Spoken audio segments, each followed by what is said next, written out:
Now we can start now. We can start now. Start. What's up, Ryan? Hey, Johnny. All right. Do you have a jingle?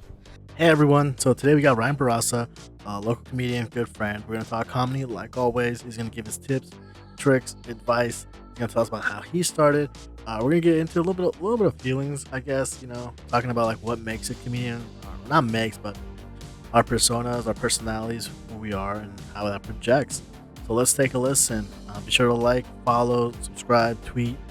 I don't know what you kids are doing on whatever TikTok is called. Just make sure you do it. If you like the channel, if you like what you're hearing, if you got questions, if you have questions or advice you want to give, feel free to put that on the show in the comment section. Let me know.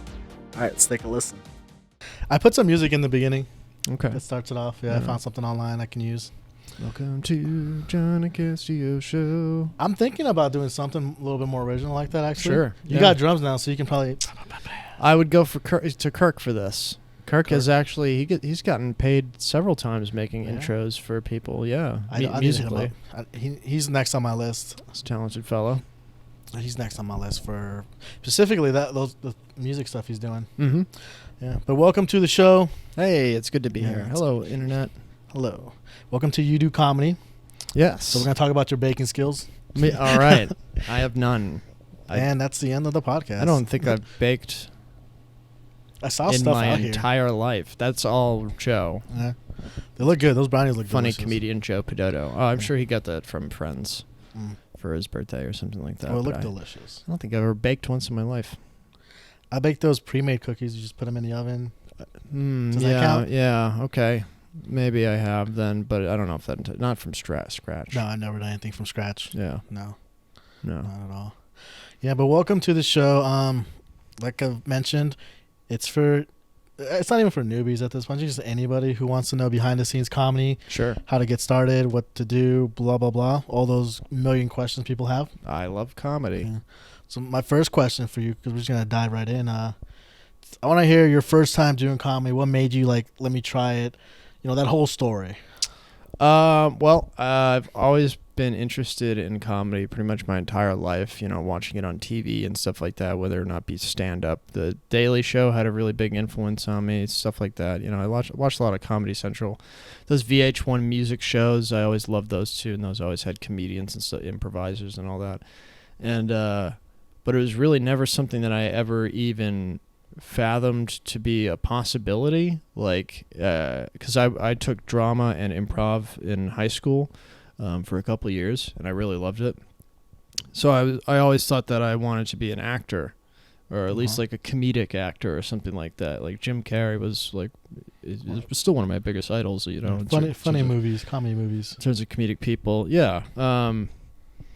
So yeah, I just never even thought of how to do it, and I chased this stupid dream of being an actor. I even moved to California and was homeless for a little bit, pursuing just minuscule behind-the-scenes extra shit. I got headshots that I actually just found too. We should show those. Got to show those to you sometime. Yeah, and I chased that and for a while trying to be an actor, and I fucking hated it, and it was just such a miserable thing, because like acting and comedy are so different, because you can do comedy wherever you want, pretty much. Acting, you actually have to get an audition and sit down with people and all that nightmare shit. I actually auditioned to be in Couples Retreat, that Vince Vaughn movie. Really? Yeah. Ooh, interesting. And I got to like the next level, and then they just never followed up, but I did get an email that said, Vince Vaughn's sister, the producer, likes your look. Okay, that's good. So, that's good. You know, keep at it. Vince Vaughn, if you're watching this, his sister. Vince Vaughn, why would you do a Freaky Friday movie? Anyway. I actually kind of liked it. Did you see it? I liked it. I probably would like it too. Vince Vaughn, why did you talk to Donald Trump like he's your BFF? Maybe he was acting.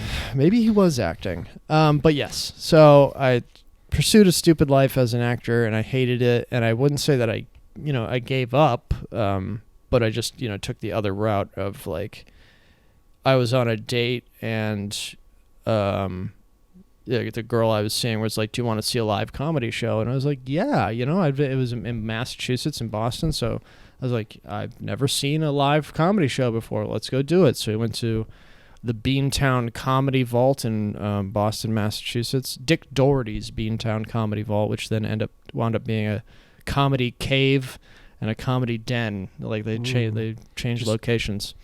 And then eventually it's like the comedy pit and then the comedy hole. That's pretty cool though. But went to first live comedy show, this tiny little room, and it was a showcase, and there was a bunch of nobodies, and then the show was closed out by Gary Goldman. I had no idea he'd be there. I've loved Gary Goldman ever since I think I originally. Did your light just dim? That was kind of cool. I didn't know I could do that on its own. Actually, interesting. Yeah, it's like it's running out of juice. But yeah, so Gary Goldman, live, just out of nowhere. I don't remember. It was like $10 tickets or something. It was like next to nothing. We're talking about like the Gary Coleman from Did you say Gary Coleman? Yeah. No, Gary Goldman. Goldman. Okay, yes. I heard Gary Coleman. Goldman is a Gary Coleman is a 4'3" dead black actor. I can't remember what was the show. That's Family Strokes. Yeah, Family Strokes. Right. That's who I thought you said at first. I'm like, I didn't know. Right.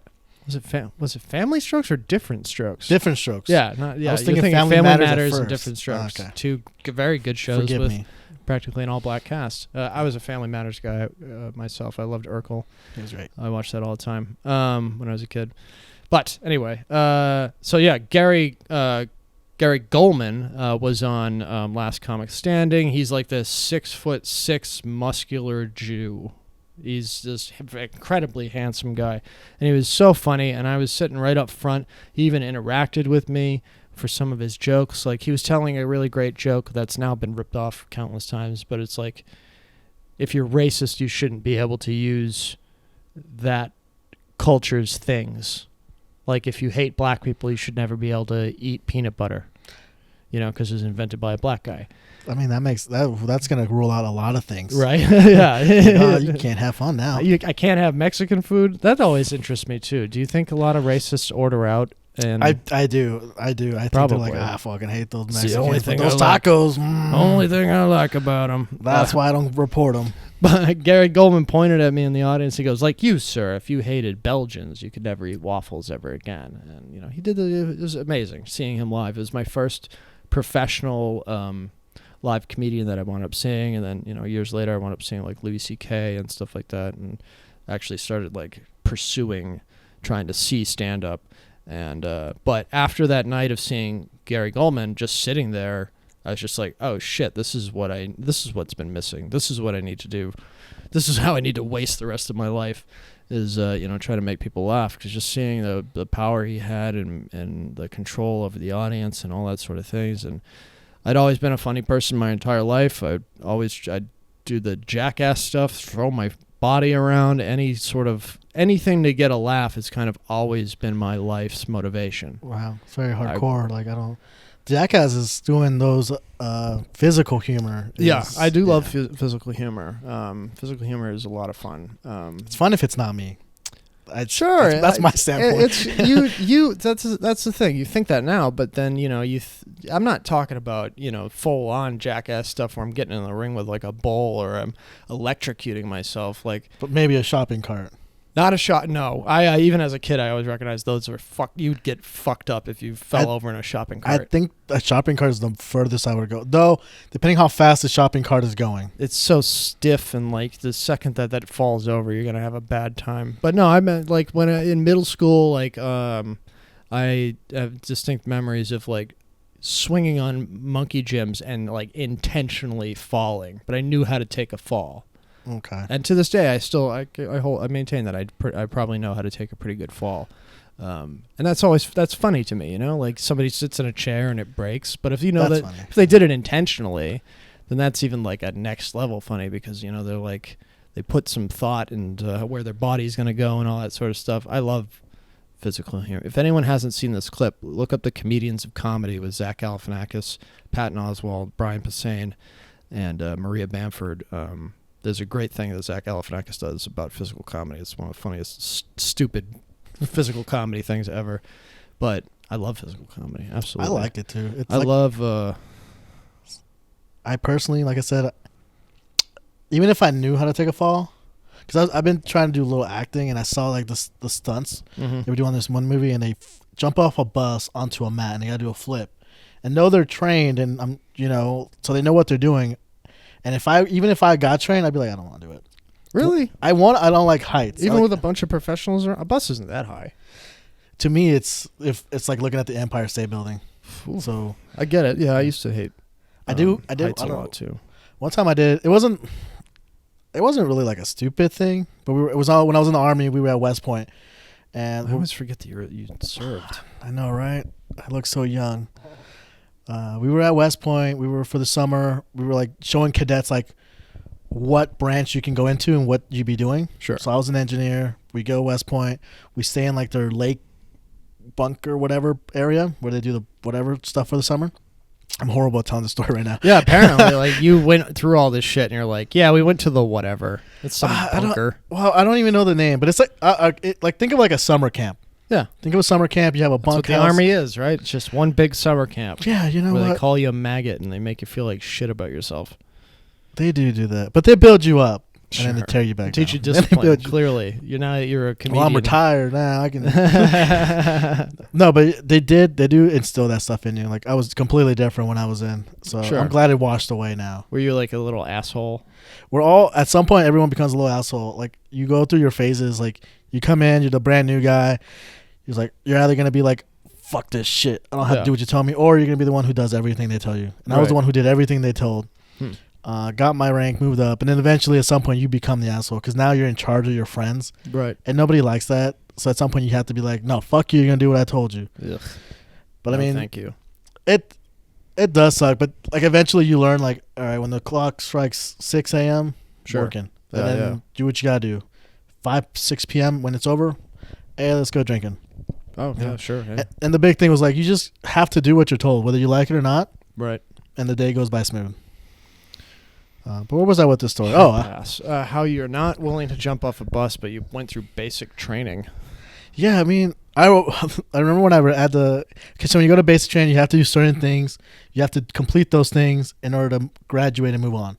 Because obviously they don't want someone who can't throw a grenade. And that's actually something. If you couldn't throw the grenade, they kick you out. Those things are like 6 pounds each. You gotta make sure you know how to throw them, right? They're not really that heavy. They're pretty heavy. No, they're like maybe 2 pounds. Who the hell told me that they were 6 pounds? If they're 6 pounds, it didn't feel like it. Wow. But even in the Army, like they work you out. Like, I remember one time I had to do 100 push-ups. Like, I think we're like 7 weeks in or something, so we're almost done. And it was at the range. I had all my gear on, and the vest, knee pads, the weapon on my back. I think I was maybe carrying about 50 pounds on me. Yikes. And I did those push-ups. I'm like, this really ain't that bad anymore. Like, now I can't do more than 10 body weights without being like... You can definitely do more than 10. I can do 11, you're right. You can do more than that. Have a little confidence. I do the only thing I do is the pull-up bar. I was never good at pull-ups. I'm pretty good at pull-ups. Actually, my record is about 11. But I've gotten better now if I give myself some time. I think my record was 12, and that was a couple years ago. And I don't even know how I did that. I was just working out. Like, all right, let's do some pull-ups. And the next thing you know, like, hey, I'm way past 10. Yep. No, it feels good. It's not too hard, Like, if I'm home and I'm just sitting around doing nothing and I feel like I know I could do it, I may as well just get up, go do it real quick, come back out here, sit on my ass, watch TV, whatever, smoke a bowl, and then hop in there. Lately, I've been putting my legs out in front of me. And that is the pull-ups? That's the next level. Yeah, because you got to get the core strength. You got to stabilize. You don't want to be swinging. I got too much beer, and I got this tiny little tummy going on. And it happens. Bugs me. Yeah. But where was I with this story? Basic training. No, it was West Point, the original story. Yes. So let me back up to the West Point story. So we were at West Point. We're training them. We had the day off, and there's a lake, and there's a cliff with a rope, and you can swing off that rope and jump onto the lake. And it's about 20 feet from the cliff, and it's not like a straight cliff. So it's got the points right there, and then you just go 20 feet, and then that land ends, and then it's the lake. And everybody's doing it. And so you got a good 20 feet to fuck up. Yeah. Great. And it's about 50 feet in the air. So everybody's doing it. And I'm just like, nope, I don't like heights. And then out of nowhere, I'm like, fuck it. Give me the rope before I change my mind. Yeah. And I did it. And as I'm about to let go, I see this log with a branch sticking out. And then I'm like, oh, fuck, please don't hit that. I missed it. Good. So, because I'm here, obviously. No holes. And Yeah, I don't like doing that stuff, and I don't know what came over me. I just same with the rappelling at basic training. You have to learn how to rappel. They give you a figure eight. I forget what it's called, but it's like a figure eight. Think of like a carabine. Yeah. But in the figure eight, it's solid, it doesn't open. Mm-hmm. You get that and a rope, and you have to make your own harness. And then you have to rappel from a 50-foot wall. Yeah, no, thank you. Yeah, and I was going so slow. I'm like, I don't want to fall and die. And the thing that made me go down the fastest was my drill sergeant was like, Castillo, if what do you say? If that girl beats you, you're gonna do this again. So next thing you know, I went down like 3 hops. I was like, I'm done. Ugh. Yeah. Yeah, I feel like I could probably jump off a bus onto, obviously safety equipment, but at the 50-foot wall climb, that's tough. Yeah. I think it's even like with comedy, you just have to do it to push through that fear. Yeah. But some things are like, I mean, how often are you going to come across a 50-foot wall again? You go, I've got to climb this to get over my fear. I mean, not too often. I think I would actually do it again now that I know how to do it. Okay. I forgot how to make my own harness, but now that I know, it's really just controlling one hand. One hand leads out, and now you're falling. Then bring it back, and you're stopping. Yeah. So once you do it, like anything, once you do it and you figure it out, it's really not that hard. I mean, I'm not going to look down, though. I have a big motivational rainbow fly by the screen right now. It was very motivational of you. Oh, I'm inspiring today. Yeah, you are. Yeah. Oh, but hey, let's get back to you, though. Sure. Because we didn't get to the... I want to finish hearing the story. So you went to the show. That's kind of how it got started. And then, after seeing my very first live performance, I knew that I wanted to do it, so I just sat down and I started writing. And I had spoken to a couple comics that put me in contact with other comics that I could talk to, and I talked to them about where to find open mics, and I asked for advice. And I was asking professional comics for advice too, like if I could. I remember emailing Jim Gaffigan, Dave Attell. Did they ever reply? Yes, and then I met Jim Jeffries in person twice because I went to one of his shows. Really nice guy. He'll actually talk to you. I don't know about so much anymore. This is before all of his before they blew recent up. Success. Yeah. Even though he was very successful at the time, but yeah, he spent a good portion of time talking to me. But all 3 of them gave me the same advice. They said, write, perform, and don't do coke. Write, perform, and don't do coke. Yeah, and I've been doing those ever since. I've never touched cocaine once because I figure 3 professional comics, including Jim Jeffries and Dave Attell, who have most likely done cocaine at some point in their lives. Jim Gaffigan probably not, but I mean, I've heard that too. Don't do solid coke. Advice. Yeah. It's got to be, and it's one of those things like normally people give you advice, and you're like, well, I'm gonna do it my way and see how it works. But I feel like that's one advice that you're like, no. You can stick to these guidelines and still do it your way because all you pretty much have to do is just not do coke. If you want to be in comedy, you have to write and perform regardless. But no coke. No coke. That's no coke. Yeah. Hey, it's terrible for you. People out there. It brings your serotonin levels up to this crazy high point, and then if you don't have any more, it brings it back down. It depletes your serotonin levels, so you get really, really depressed, which is why it's very, very addictive, and you should be very careful. And as comedians, we're already struggling. Yeah. You don't want to fuck with your serotonin levels unless it's in a good way, that's not so damaging, like cocaine, probably. Cocaine, like people who do it are just obnoxious. I've met some that do. I mean, I guess everything has to be in some kind of moderation. Yeah. Because there's alcoholics who are horrible people. And then there's alcoholics who are so cool horrible. people. You're not bad. But, then there's alcoholics who are cool. Yeah. And then there's just people who every now and then drink. Right. And I'm not saying go and do cocaine and not be horrible, but I've met a few people who do, and they seem pleasant. Maybe that's just because most of the time they'll just talk your ear off. Yeah. They'll just yap all night, stay up a lot later. Yeah, and I'm not trying to endorse it or condone it or say you can. No, by all means, do whatever you want. Yeah, but please, do whatever. not if you're gonna do comedy. It's your body. It's just not a good idea, most likely. Yeah. So yeah, I wrote, and then I went back to Dick Doherty's. I had asked for time that night when I saw Gary Goldman, and they gave me a spot like a couple Sundays later or something like that. And I just went. It was a showcase, so my first show was a showcase. I was fortunate enough to not have to deal with it my first time being an open mic. Yeah. I did great. You can find that clip online, youtube.com/Ryan Bourassa. You can find my very first time doing stand-up. I think I've seen one of the earlier clips because you shared it on Facebook. Probably. I usually share it every year that I hit my comedy anniversary, which is March 27th, 2011. It'll be 10 years this March coming up. Halfway there.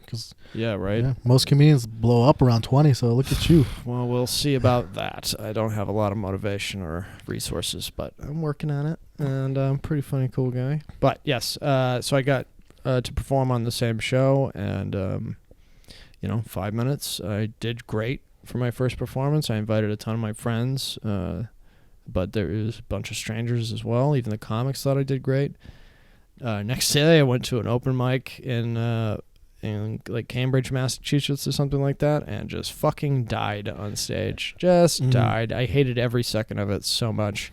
So because the show, I've done a showcase, I think maybe my first couple weeks, and it felt great because people are there for the entertainment. People usually pay to be there. Yeah. Sometimes. So they're gonna listen. They're gonna pay attention. They're gonna get their money's worth. And then I've done an open mic later. Like it was on a Monday, I think. So I did that, and then I went to Dive Bar.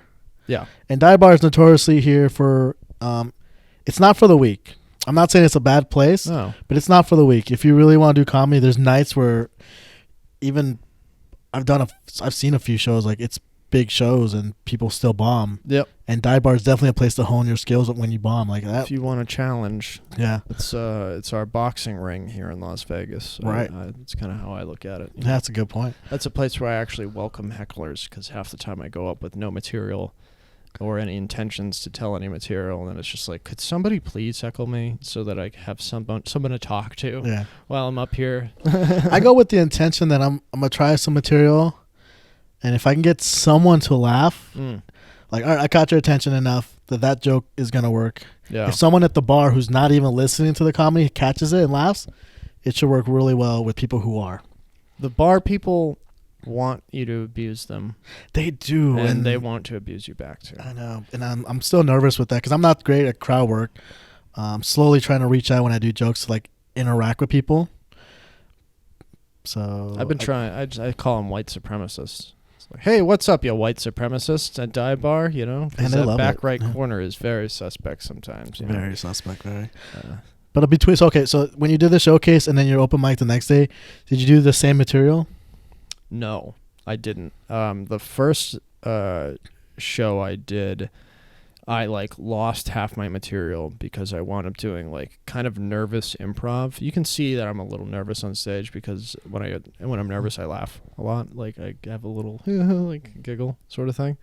So you can tell I'm nervous. But so I did like half improv, half stuff that I had prepared, which was all shitty material. All just jokes about jerking off. Just okay. Look, it wasn't as refined as now. It wasn't as refined as my jerk off jokes that I have to this very day. But they weren't like, they were rough. They're just rough. Meaningless, gross jokes. Whereas I try to put a little meaning behind my current gross jokes. I mean, and that's where everyone starts, with the gross, dark stuff. Yeah, I'd like to think so. But then, very. Like immediately, I don't know if I did it the next day, if the open mic that I went to was the next day. I feel like it was because I immediately got that I need to do this again kind of feeling. But either way, no. For the second show at the open mic, I immediately went to material that I really wanted to do. Okay, so you wrote a bunch then.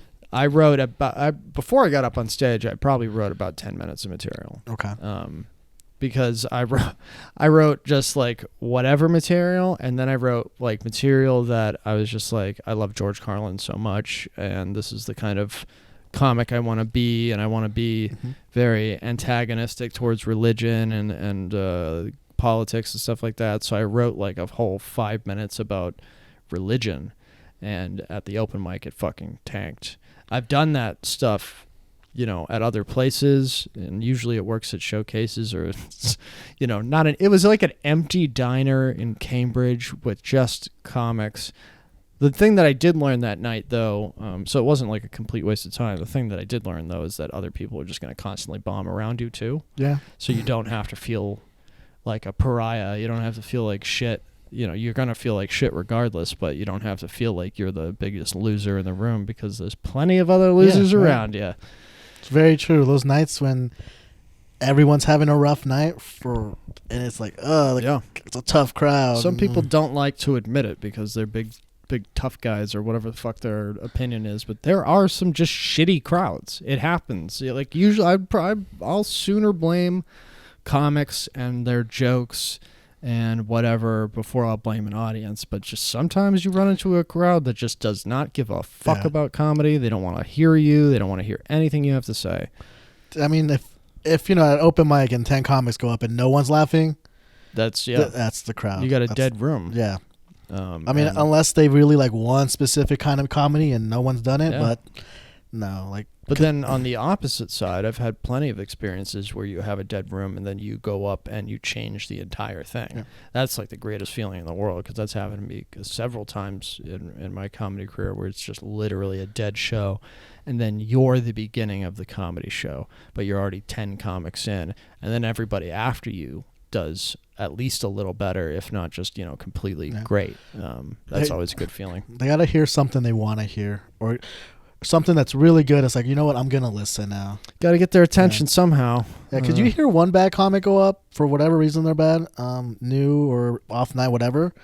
And it's some people just like, well, I mean, everyone's probably going to be like this. Yeah. But then you go up, like you said, and you're like, bam, I got him. And they're like, you know what? Maybe it was a brand new guy first time, didn't know nothing. Just most of these poor bastards don't even know what comedy show's happening. They just show up and they're like, I just want to drink my miserable life away. And then they're like, what the fuck is this? Some dipshit's up on stage talking about his ginger pubes. Fuck all this. Right? I mean, it's crazy where all the mics and shows are. Because when I started, like, I didn't know anything. I used that one site in the Facebook group to find stuff. Yep. There's shows at bars, of course. There's shows at that wing place. Wingstop. Yeah. Yep. The vegan restaurant. Mm-hmm. There's shows where you don't expect it to be. And then people, like you said, there's open mics and no one, like Grouchy John's. Yeah. At a coffee. Some people just go in for a coffee and they're like, oh, they're talking on a mic. They stick around sometimes. Yeah. Yeah. You're fortunate sometimes when you're. It's like some places you go to and you pitch it to them, and then sometimes you get fortunate where people are just like, we want to put on a comedy show. We love comedy. Can somebody help us out with that? Like that's always a really great feeling. Like the vegan people, I know for sure they really wanted to put on a comedy show. Like that was part of their personality, and it's always great to find those people because it's like, oh, good, finally someone that actually gives a shit about this stupid art form that we're doing. It's not. Because until I got into it, it's not what I thought it was. Because I only watch specials and stuff. It's not what anyone thinks it is until you actually do it for a while. Right, exactly. The cold nights outside, waiting. The hour you might wait to go up for your 5 minutes. Yeah. I have this DM on Twitter. I don't know if I can bring it up quick enough, but it's just so funny to me. Like, I can kill time. Somebody had DM'd me for comedy advice, and it was just like the most... you don't know anything about comedy sort of deal I've seen in a while, where it's just like, okay, your approach to this entire thing is not going to work out. No, and that's it's so many different styles of comedy. If someone tells you you're not doing this comedy thing right, no, you just don't like my style. Right. You don't like, maybe you like deadpan, you don't like the whole energetic, or maybe you like the energetic and like the deadpan. They think it's going to hurt your feelings. Like a lot of people, like, that's one of the most common insults you'll get as a comedian over the years is you're not funny. And it's like, maybe not to you. Not to you. There's 7 billion people in the world. Yeah. Sorry, you have shitty taste in humor, I guess. Like, exactly. Yeah. Yes. But this woman had asked me, she's like, I've always been too chicken shit to get up on stage. Do you have any ideas? And like every time that somebody says that to me, I usually say, what's the worst that could happen? Very simple, straightforward question that usually people will do their very best to avoid just answering the question. But most of the time, people are just like, oh, hecklers, or I don't get any laughs. And it's like, yeah, just despite the fact that you'll be doing this for, however long you decide to do it, if you do it up to 5 years or even further than that or whatever, how much time you put into this, you're always going to meet hecklers and get silence. Even at a good crowd. Even a good crowd. There's maybe one drunk who's always trying to get involved. Yeah. But or the nights where I'll be doing great and I'll tell one joke and that joke will bomb. It's just like, oh, okay. Thought we were cool. But do you guys remember when I wasn't bombing? Remember that? Or, sometimes you can save it, but the nervousness of people, like, when it comes down to, like, their approach to comedy, it's just like, I promise you don't understand what it is. You're not going to be on a theater stage in front of hundreds of people to a point where you even really need to feel nervous, because you're probably in a bar with at most 50 people, most of whom are trying to do exactly what you're doing. So there's really no need to, like, my view has been, at least until I stopped, since I removed stage fright and nervousness entirely from performing, because this is how I view it, is just I love it so much that I need to do it. Yeah. So there's no purpose in wasting my energy feeling nervous or anything like that. If you have the I'm going to go up there and do my thing kind of attitude, then I think that'll benefit most people. I still get a little anxious. Mostly nowadays it's just because I want to hurry up and get it done. Like, I don't want to sit around and wait. Yeah. Am I next? Especially like on the way to do the Friday mics. Right. Oh, yeah. Because you're just like, am I going to go up? Yeah. You want to feel that good part. And then when you're up there, you want it to last a while. Yeah. Usually, like, when you do it, especially if you're doing like a 5-minute show, it'd be like, oh, this 5 minutes feels fantastic. 20 sure would be great. But it is what it is. It is what it is. Eventually we'll once you get shows. But once you get up there, at least for me, any ancientness, stage fright is just gone. And now it's kind of like autopilot. I have certain jokes that if I forget the ones I was going to do, they just start coming out, the ones I wasn't. There's jokes I'm like, I'm not going to do this joke. I'm going to do this new bit I want to work on. Right. And next thing you know, like a bomb or something, like, all right, I'm doing this joke instead. Yeah, back to the best of, or whatever I can think of at the top of my head that's I know for sure is funny. Fingers crossed. Yeah, definitely big fingers crossed. Yeah. You've complimented me on the last week that I did good. And it's surprising because these are like old jokes. These last two performances I've seen you do were pretty great, because weren't you great at the Cork and Thorn last week too? Yeah, I had them laughing. And then Steve McAnally's show you were awesome on, for sure. That was definitely one of your best performances. And it's definitely practice. So being scared to go up, like we keep telling people, just go up. If they don't laugh, just keep going up. Muscle through it. That's all you can do, because you don't want to be one of those guys that gets pissed off at the audience unless you can make it funny. If that's big talent, there's so few people I've seen who can do that. Yeah, and they get away with it. Fuck you dummies! You guys are too stupid to get my jokes. If you do it like lightheartedly enough, people will laugh at that shit. But some people just come off straight up fucking mean. Yeah, definitely. Like, I've laughed like, wow, he really got away with saying that. Like in particular, like Ty. Oh yeah. When he goes off, especially like I saw him at Notoriety on Saturday, and there was like a table of drunk women. And I forget how he said it or whatever, but it was so funny. Everyone's laughing, even them. He says something about, fuck you bitches or something. Right. But you've heard him. He's like, he can get away with that because he knows how to do it. Oh, yeah. I cannot do that. Sure you can. I will not get away with it. I will be out. Well, then what's going to happen? I might have some feminists coming after me. I don't know. Yeah, but then what's going to happen? Oh, then I'll just be at the mic the next week, and I won't do those. I've learned my lesson. I'm not there yet. I don't know. I really try to avoid offending people the best I can, and I really try to narrow down the people that I intend to. I don't want to punch down. I always want to be punching up. You know? Exactly. I want to offend, And if you're going to, it's got to be really funny. Right. But also, while I simultaneously say that, like, I don't know, I don't think you have anything to be afraid of. Someone's not going to walk up. Most likely, someone's not going to fucking try to fight you or some shit like that. I hear the better you get, it happens. Well, I mean, then be happy that it's all on camera, most likely. I mean, I feel like if it happens to me... Go viral as the comedian that got the shit kicked out of him. I feel if it happens to me, I'd probably be upset, obviously, because I probably got stabbed or something. But then I'll be like, hey, guys, I made it. I made it. Also, look at the security footage of me getting stabbed. And that'd be I said a joke that was so funny it was stab worthy. Right, and I'd have brand new material now. Yeah, it's like, you don't like that joke? What do you want to do? Stab me again? Yeah, I got stabbed doing stand-up comedy. That's just a sentence that starts itself. Yeah, right. Right. All right. So since we're talking about this, and we talked about your cum jokes and stuff. Mm-hmm.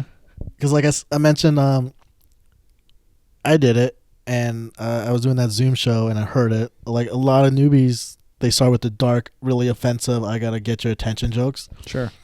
And then you the way you said it earlier, like, oh, I was doing those dick jokes or whatever. Jokes, yeah. And I laugh because you're doing those now. Still do dick jokes, yeah. I don't know what it sounded like back then, but obviously you matured the writing, the same topic, but you've matured it.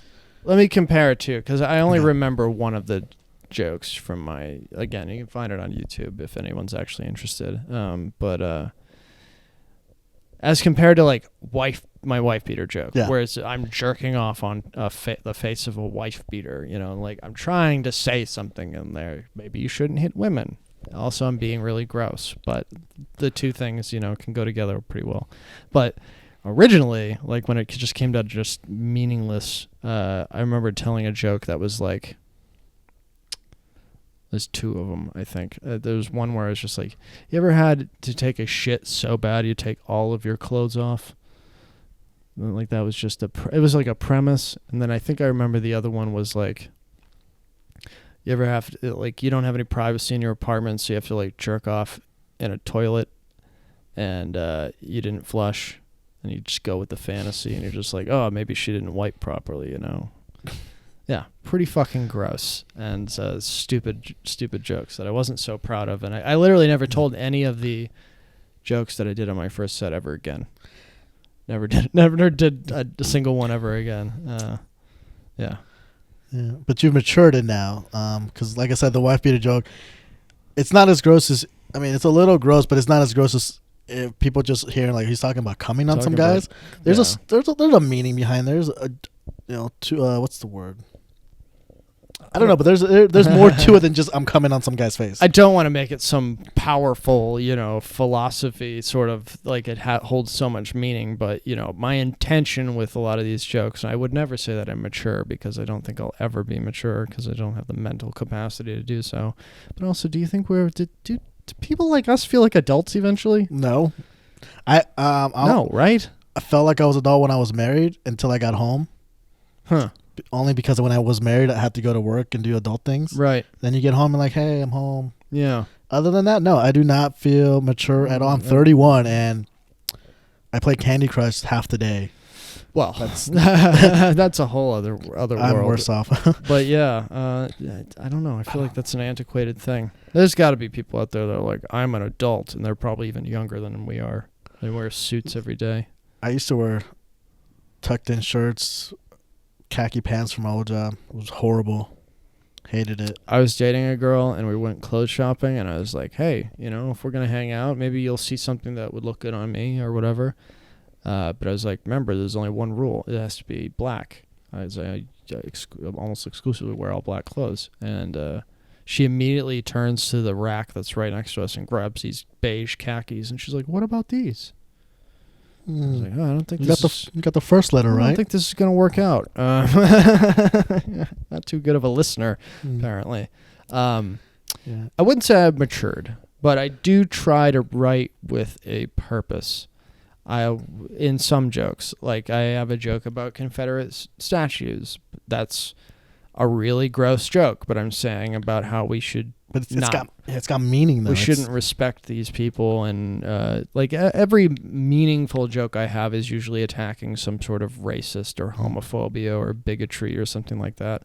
That's super important to me to talk about stuff like that, but also make it digestible enough so you're not fucking badgering people. Like, I love George Carlin, and a lot of comics respect and love George Carlin. I'd never say anything bad about him, but between the two, I'll always pick Richard Pryor over George Carlin, because Richard Pryor would talk about himself and talk about really meaningful stuff and really important stuff, but he'd make it way more personal. Whereas George Carlin, it always kind of felt like he was giving a TED talk. And he didn't really talk about himself too often. It was always just him kind of rambling on about, at least to my memory of watching George Carlin as a kid and stuff like that. So that Richard Pryor approach where it's, you can say something that's meaningful, but you can still be a goofball about it. Yeah. That's real important to me because, I don't know. I equate it to bands. Like, if you look at bands, like the Foo Fighters are a good example. They don't take themselves seriously. If you watch any of their music videos, they're entertaining because they're not fucking like your every other rock band on the planet that's like, we're badasses and we're the coolest people ever.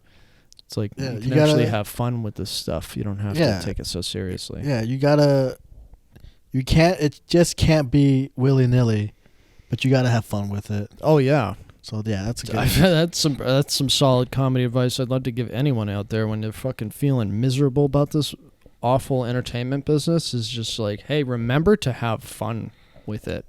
Try not to have too much fun like a guy like me who just fucking goes out and drinks too much or whatever. But hey, I like to do that. What's wrong with that? That's always good. I'm looking at your audio, and I'm just making sure that I'm recorded because I'm such a mumbly guy. Test. No, yeah, you're recording. Yeah, we're good. Yeah, you're on the bottom. Just making sure. Okay. So I'm so quiet. No, it's good. Don't worry. I'll raise the volume. We'll be good. Beautiful. Yeah. So you said you kind of idolized George. That's kind of the comedian you wanted to be.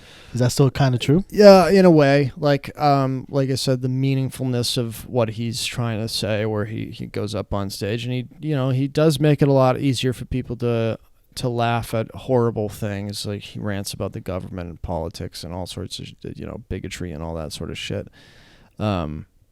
Yeah, I'm a big George Carlin fan. He's a very big inspiration to me. I loved his attitude. His attitude is something that I really, really held on to because I was never really a big Bill Hicks fan. He was great. He had some stuff that was kind of weird and what I'd call problematic nowadays. Check out Goat Boy. Look at Bill Hicks' Goat Boy sometime. Jesus Christ. Yeah, some things do not age well. No, they really don't. But yeah, I really, really loved that attitude of George Carlin, and I don't think there was really anybody that was inspiring me the way that he was outside of, like, religious debates. I was a big Christopher Hitchens fan. I'd watch a lot of, like, atheists shutting down religious people, which is now a little extra, a little too much. I was very, very much a militant atheist type when I was a lot younger, and now I've fucking let it go because there's other more important shit to what is you're going to sit around all day debating about whether or not a thing is real or not? Why don't you just fucking go out and have a life? Sounds well said. That goes for anything. Just let it go. Let it go. You're wasting your entire time. Enjoy your peanut butter and tacos. Just let it go. Some dumbass like me isn't going to convince some other dumbass that believes in white Jesus that white Jesus probably isn't real because they've been spending their whole fucking life believing it. So what's the point in wasting my time? I'd rather just tell my stupid dick jokes. I guess. I mean, if it's working, I do still have like some anti-religion jokes, but there's still like, I don't know, they're playful. I'm not just flat out saying, fuck what you believe or anything like that. And I don't want to be one of those people, really. Yeah, that would not go well. People would be like, no, fuck you. But the whole being playful about it, like, if you give your side of it, like why you don't believe in it, it's different. Yeah. And it's funny versus God's not real. That's kind of the trick with a lot of joke writing, too, is you have to really make it about you. I remember somebody hearing just some very, very basic advice from some comic once that was just like, a friend of ours had got off stage and he's like, stop telling this story about your friend. Make it about you. Try that out sometime. Like, stop telling, oh, yeah, my friend did this and that. Just replace it with you. You may as well. You're telling the same fucking story anyway. Like, people want to hear about you. They want it, yeah. I don't know. They want to be personal. Yeah. Actually, at the Notoriety show I was at Saturday, because I was there with Amir. He got to go up. Mm-hmm. And then we're going to go to the bar, and some girl intercepts us and brings us outside to smoke. And, yeah, she was giving him tips like, oh, you got to make your jokes more personal. Yeah. I don't remember anything. And she's not a comic either at all. She's a comic, so to say, like, she writes stuff but never goes up. Sure. Interested in the world. Yeah, and then he's like, no, those were jokes were personal. He did the breakup joke with the kid. Right. I was like, no, that actually happened. In fact, I was in the car when he told me that, and I gave him a tag, and it's like, no, that's pretty personal. Like, you don't know. Oh, everybody thinks they're a fucking comic. They watch it, and then they're suddenly a comedy connoisseur. Yeah, but I've heard the whole make it personal, sell it, you know. Yeah. But, do you think that's really important? Like, because, you know, you can make, there's comics who make jokes about outlandish things that never going to happen be true. Sure. Important. It's hard to say whether it's important. I think it's something that I want to strive to. All my favorite comedians kind of just give up all of themselves. You get to know this and everything about this person through their podcast, through, you know, whatever, through their sharing their lives and all that sort of stuff. So that's my intention at some point, you know, and I've done a pretty good job on being pretty honest and open about who I am online and stuff like that. And people really do relate to that stuff. Like I talk a lot about mental health and stuff like that online and Twitter and stuff like that. And I get DMs all the time from people saying like, thank you, you know, like it feels so fucking good because it feels like I'm wasting my time. Anytime I post something online, it feels like like I'm throwing something out into a void. But every now and then you release something that is very personal and then somebody can relate to it. I've done a bunch of mental health jokes too, talking about my experiences in psychiatric hospitals for depression and stuff like that, and had people off their shows talk to me about that. And it's just like, you know, before you know it, you're talking about you know, mental health advice, which you might not exactly want to take from me, but I have been around the block a little bit, so I know a thing or two. But yeah, no, that being personal definitely makes you connect. You know, it's great to laugh, but then when you hear something like, you know what, I can relate to that. This person's a human. Let me talk to them. Making a person laugh is cool. Making a person laugh and also like think a little bit, that's even cooler, I think. You know, and they bond a little better, and then that's more of a fan. It's not just someone, you were funny. It's I'm going to follow you because you know what? I get what you're saying. Especially in your local scene. They'll seek you out. You know, they'll ask you about where you're going to be next week, where you're going to be for this day. And then before you know it, you're having people follow you to places and stuff like that. I guess I got to be more personal. Yeah. I mean, it took me a while to just get out of my shell on and off stage. You know, it takes you have to find yourself and, you know, find your voice, as everybody says. It all takes time and stuff like that. And it took me a little bit. I'd say it took about 2 years before I found the writing style that I really wanted to pursue and really stick to. And then it took me probably upwards of like 6 years to really... Because, like, the first 4 or so years of me doing comedy was me standing stiff as a board center stage and delivering my jokes kind of like Stephen Wright would, very dry, very deadpan. And I love doing that, and I love deadpan and dry humor, but at some point it felt unnatural. Like, why am I just standing in place? So now it's like, let's take the mic out and let's walk around. And over the time, I just started doing things out of my comfort zone that wound up actually being much more fun, because standing still, it might not feel that way, or it might not even seem that way to some people, but I think you might be stifling yourself in a little way. We don't stand still typically. We're moving around all the time, and especially in conversations and all that. So yeah, I do like the standing still, that minimal movement stuff. I'm not really a high energy kind of person. Yeah. There are some jokes, like when I do the diabetes joke, I feel like I gotta give a little bit more to sell it. Sure. Well, I mean, who knows? Maybe you'll change your mind. You'll find like a hybrid middle ground or something like that. Cause that's what I'm looking for. Because I've been really getting into a lot with Nate Bargatze. I don't know. He's a funny guy. You should check him out. Sure. Check him out. He's got a special on Netflix. I know, Tennessee Kid. Okay. And his style is pretty much like, he's just standing still most of the time, talking. He uses his hand a little bit. He's just shooting the shit, kind of talking, right? Which is, I like that style, but he's not as deadpan as I do with some of my other jokes that I'm trying to evolve from. Sure.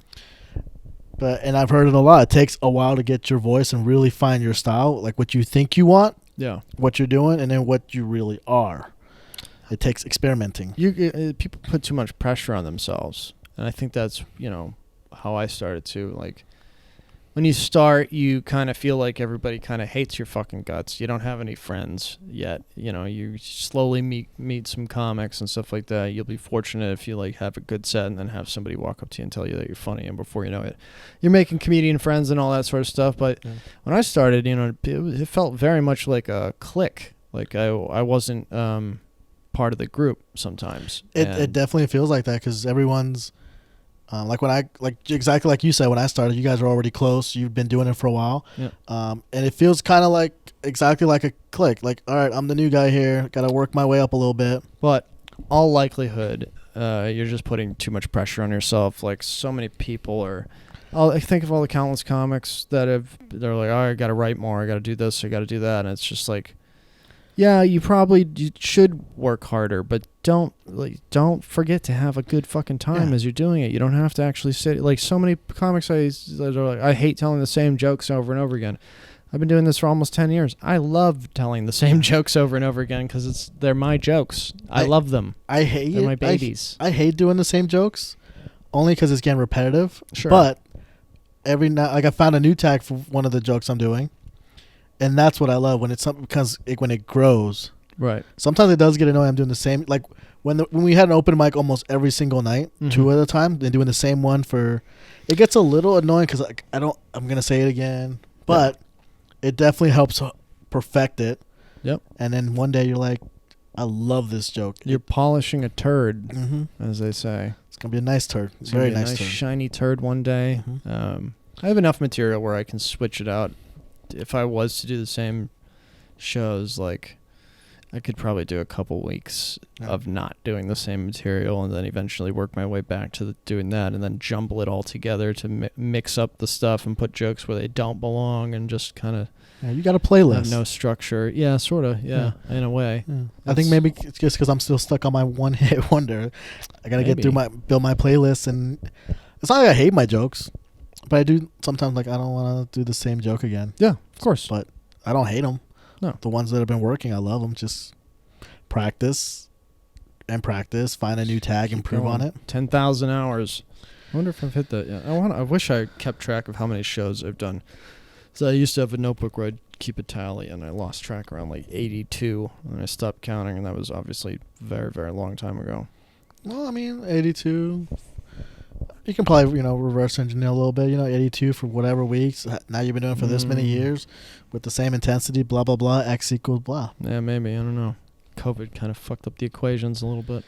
Yeah. We'll put an asterisk on this year. Yeah, maybe. But, yeah, I think a lot of comics just pressure themselves too much. And it's, it's the hardest goddamn job in the entertainment business. You may as well be a fucking painter. Like... Good luck.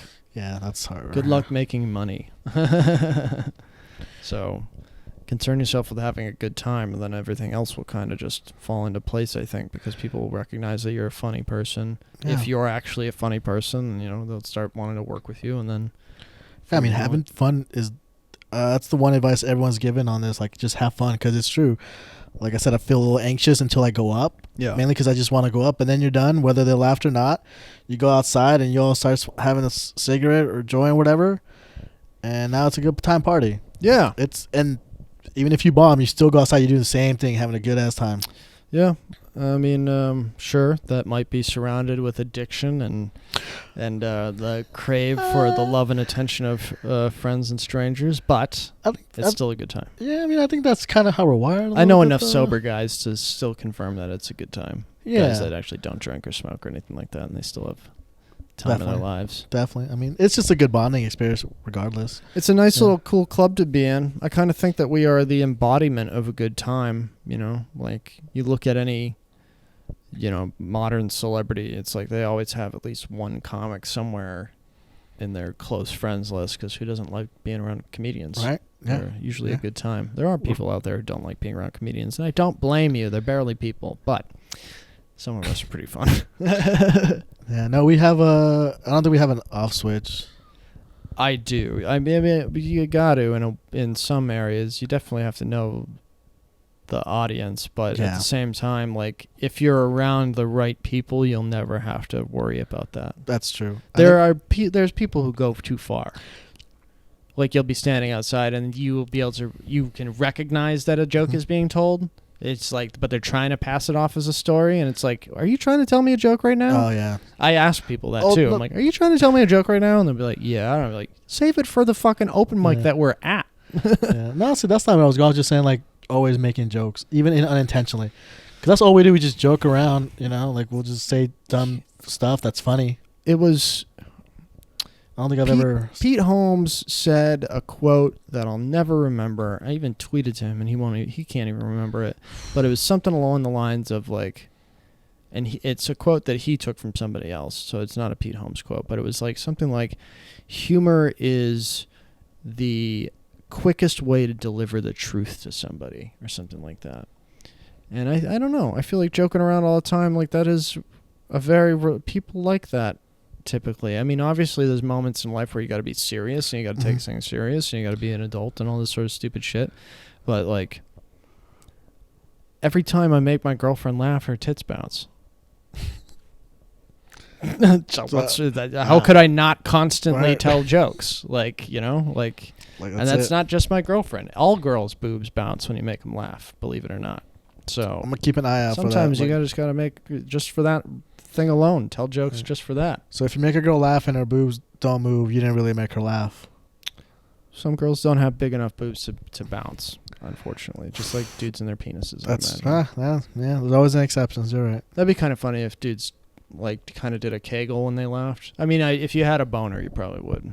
But I'm trying to think really hard. Have I ever laughed and a body part of mine at all reacted some way? I don't want to get too gross, but if like a girl like keeps going, and I mean like not sex, but like, you know, the other thing is old hand job or a mouth hug keeps going, I can't help but laugh. I laugh my ass off every time.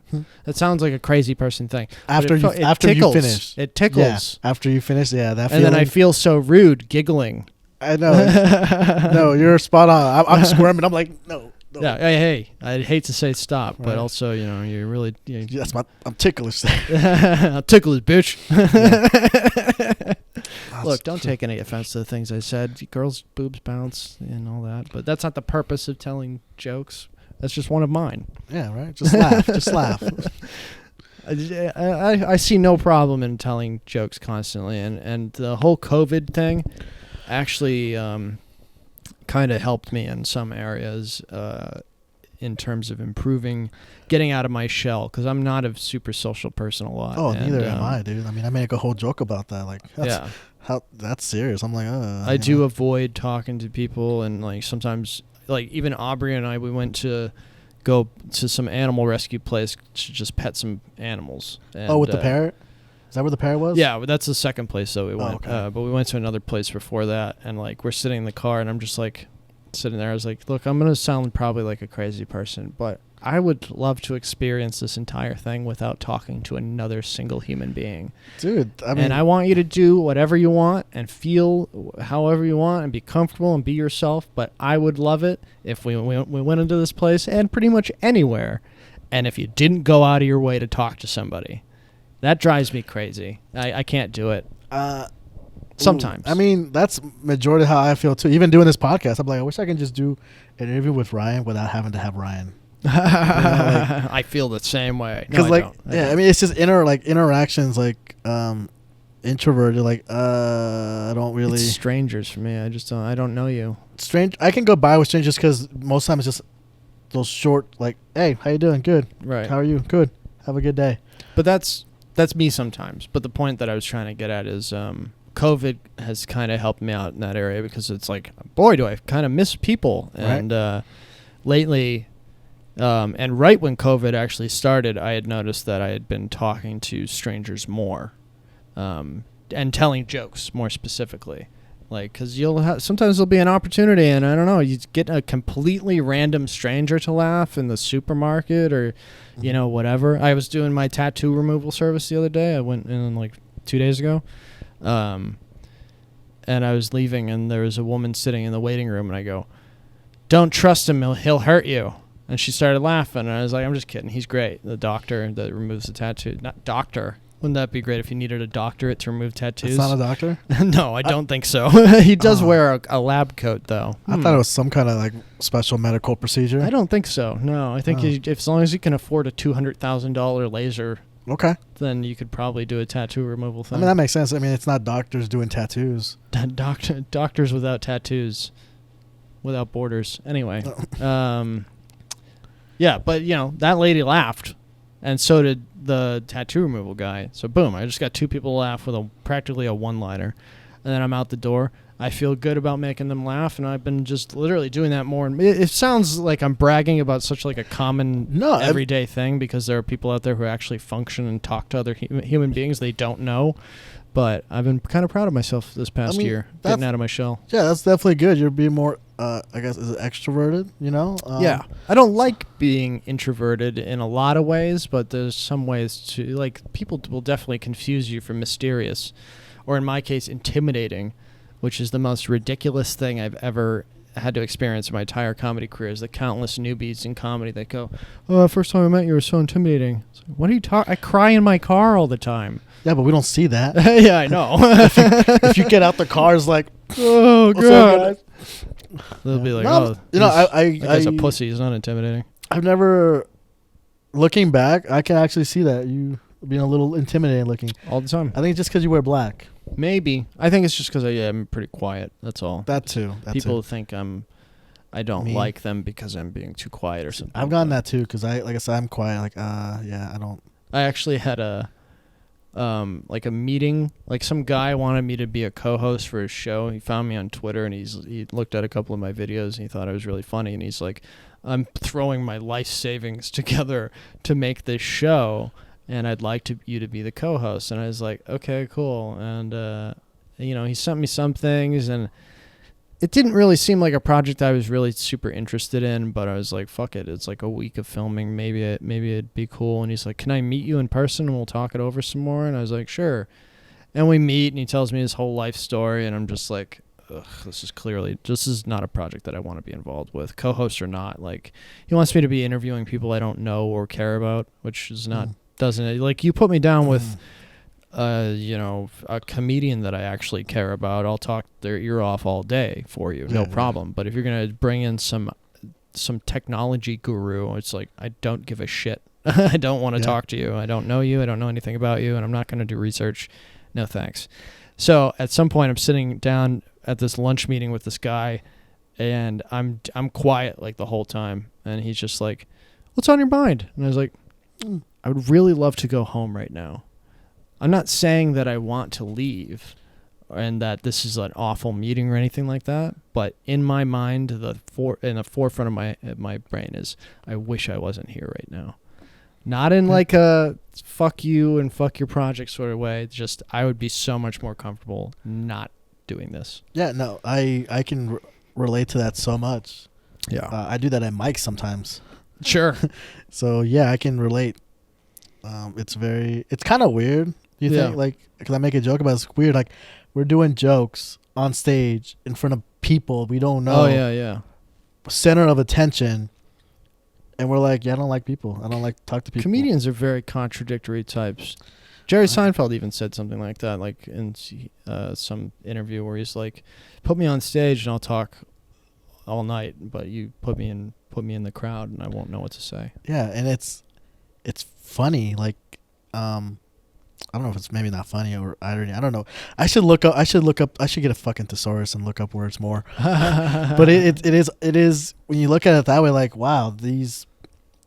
Okay, because I was actually working on a joke for what happened this last week. Like, we're comics. We introverted, like, talking to people, not so much. We want to do our jokes for the most part. Maybe a little oversimplifying this right now. Versus the poets and the singers who are outgoing people. And they're doing almost the same thing. They're going on stage in front of people, but they're so outgoing. Right. Some of them, I'm sure, every side has their... Yeah, and I don't dive into that side because, again, I'm just like, I want to go home. Yeah. But then we're doing almost the same thing, going on stage in front of people, but we're just like,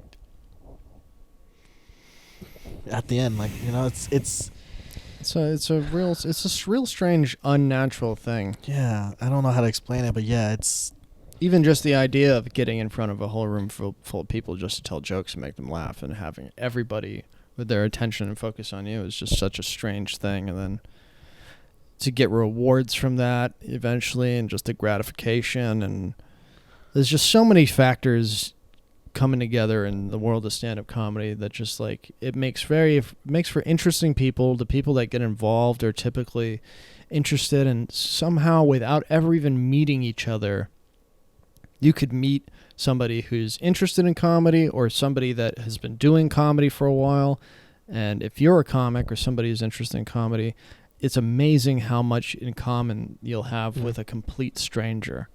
Especially two stranger comics meeting each other. Like if some dude from San Diego came by today, has been doing the same amount of comedy as I have or whatever, and we wound up talking, we'd probably immediately find connections through just it's a really cool club to be in, like a brotherhood of. It's fun. Brotherhood ancestors. It's just a genderless hood. Genderless hood. Whatever that. I think that covers everything. Sure. Or those who have multiple genders. Yes. Whatever you are. Yeah. Join stand-up comedy. Yeah, Don't do it. Don't. Let me talk you out of it, actually. It's been a great ride so far, and I'm only 1 year in. 1 year in, and most of that year has been destroyed by a pandemic, so. Yep. But I'm gonna put it on my resume still. Hey.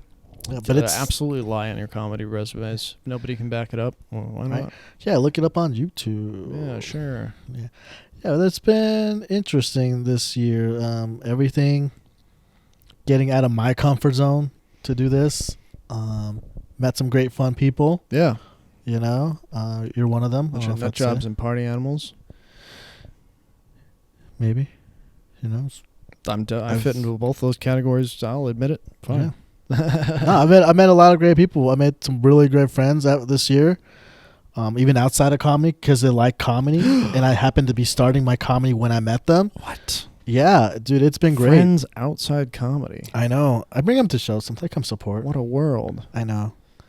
It's trippy. It's like I got two lives. At some point, I practically replaced all my friends with comedians. I still have some that I hold on to that are non-comedy and related. I don't like. If it wasn't for these group of friends I met when I was starting comedy, my only friends would be comedians. And there's only like 2 or 3 of them. But like, it's kind of nice when I don't do something comedy and just want to be around normal people. Oh, yeah. Yeah. Can't do it all the time. No. Unfortunately. I don't know. I feel like I probably would love that. I mean, I do miss the open mics every night. It was, something to do every night. Yep. New people do jokes. So I probably would do it all the time too.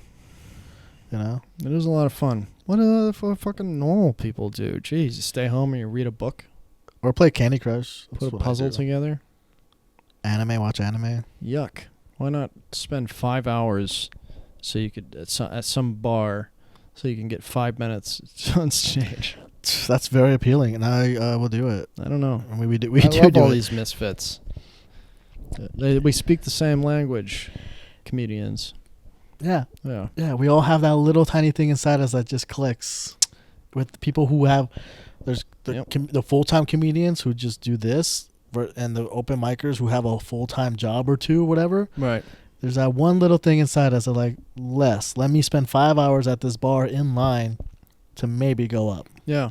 Well, that reminds me too, I'm far from some sort of headliner type I really haven't really asked anybody to headline or anything like that, and I certainly haven't been offered, maybe a couple times, do a half-hour set at the most. So I'm more like, feature kind of opener area.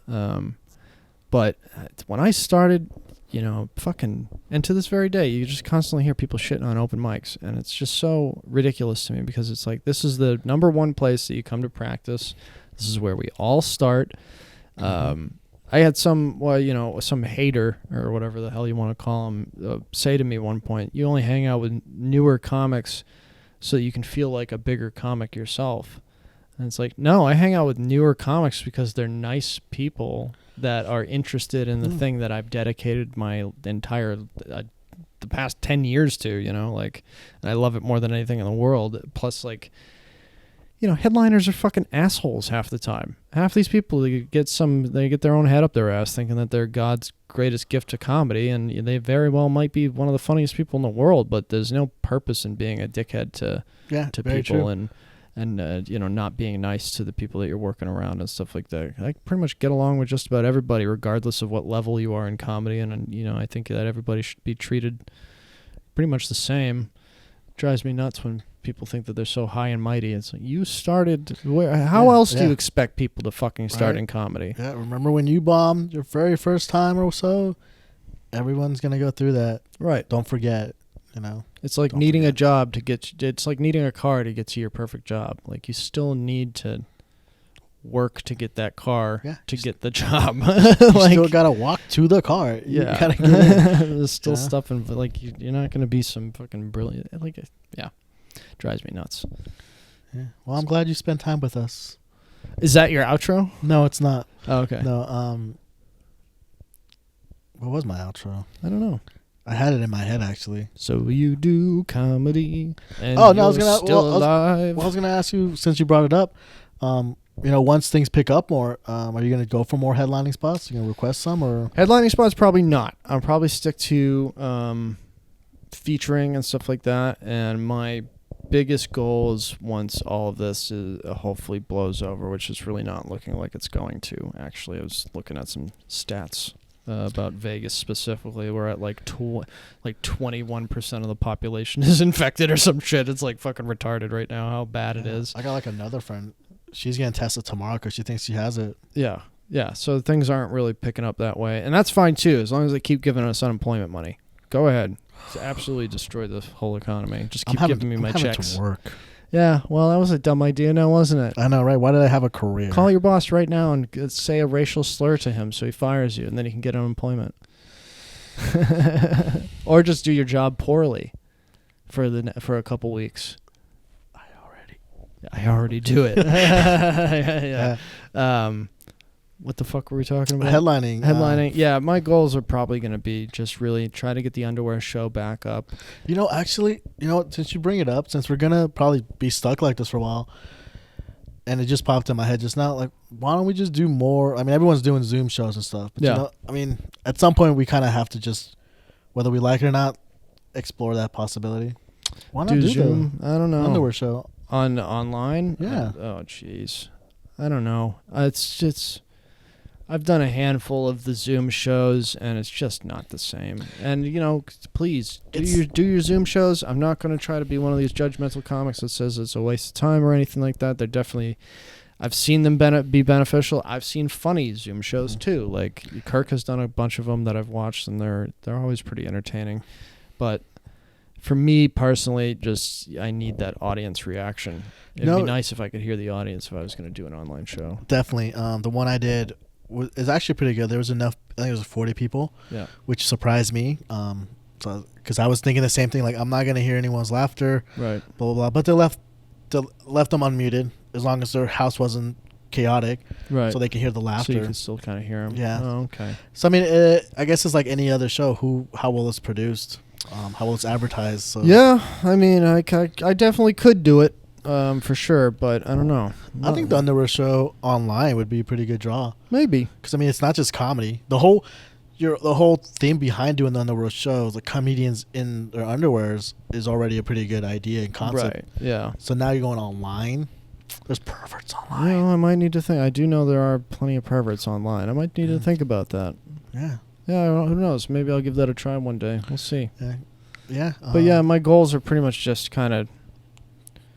I wanted to go back on the street and talk to people. Like everything that I want to do, it's just not possible right now, and it's such a shame. Yeah. So I've been really just trying to focus on the online stuff, and take up some other skills like the drum set and whatnot. That's all we can do right now.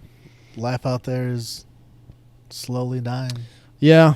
We need to all sit down and make something together. Just a big group of us and actually do it. We really should. A movie. As many of us as there is, we should. Yeah. I got some ideas that I'd love to pitch to a group and, see where we can run with it. And I'm working on a script for a movie. Good. So sell it to Pauly Shore.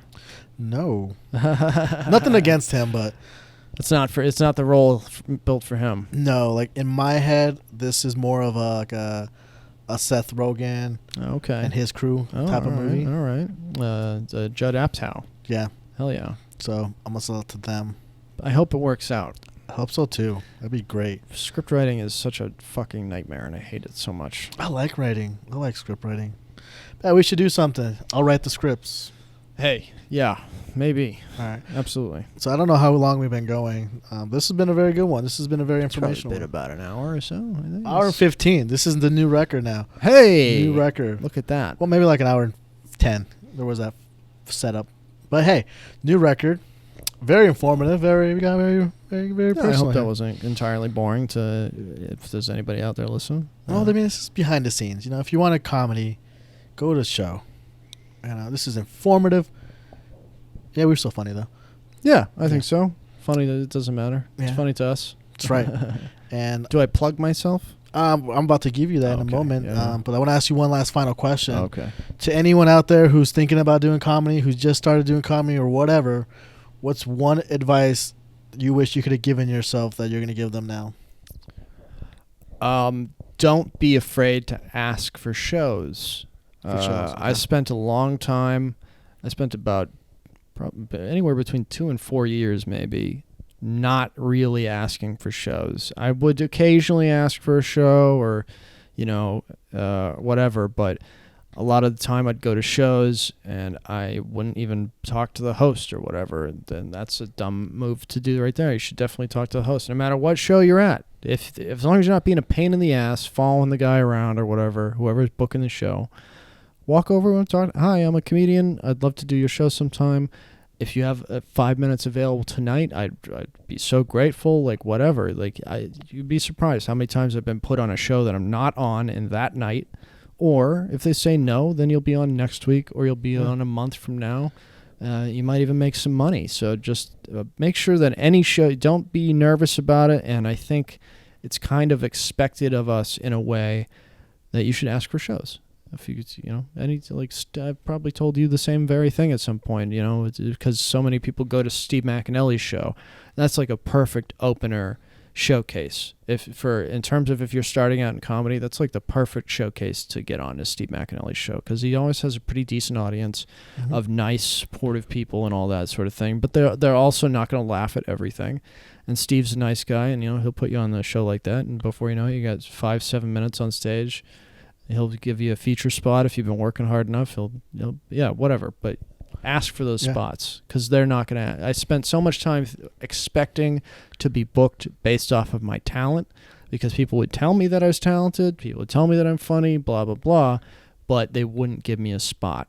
And if I had just made the extra effort in to do that, I probably could have gotten a lot more shows earlier in my comedy career. If I just made the effort to talk. But I was a lot less social than I am now back in the day. So just ask for a spot. Can't hurt. What's the worst that's going to happen? They say no. Yeah. And most likely they're not going to say flat out no. They'll say no, but come back next week. And I feel like most people are at least nice enough to give someone a 5-minute guest spot, even if it's not that nice here. Most of the time. Yeah. So Manny. Guys like Manny, he'll always throw you up. That's a showcase. I mean, not always, but I've seen him turn away very few people.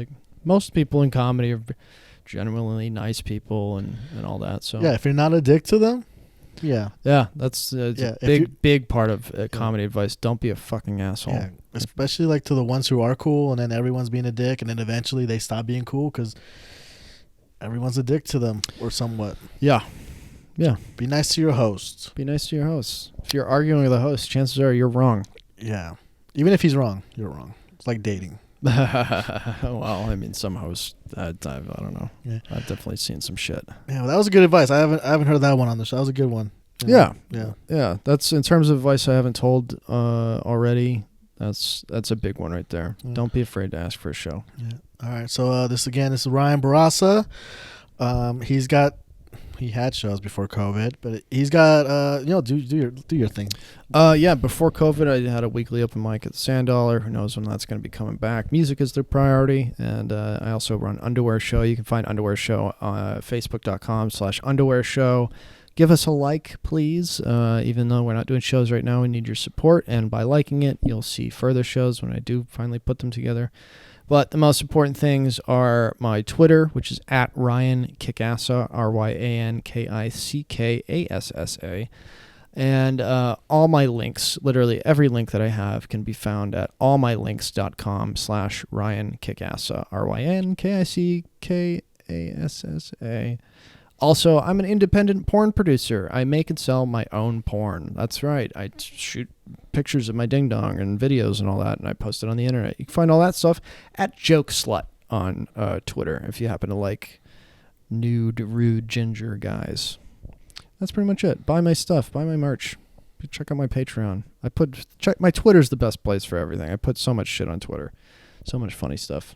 Yeah, awesome. I'll have the links on there too, so you can click on them. I appreciate it. Thank you for having me on your podcast. Oh, dude, thank you for being on the podcast. I love talking about myself. I don't like talking about myself till this works out. Well, you'll train yourself to. Yeah, I gotta get there. All right, well, thanks for watching or listening. Good night. Like and subscribe to his shit too.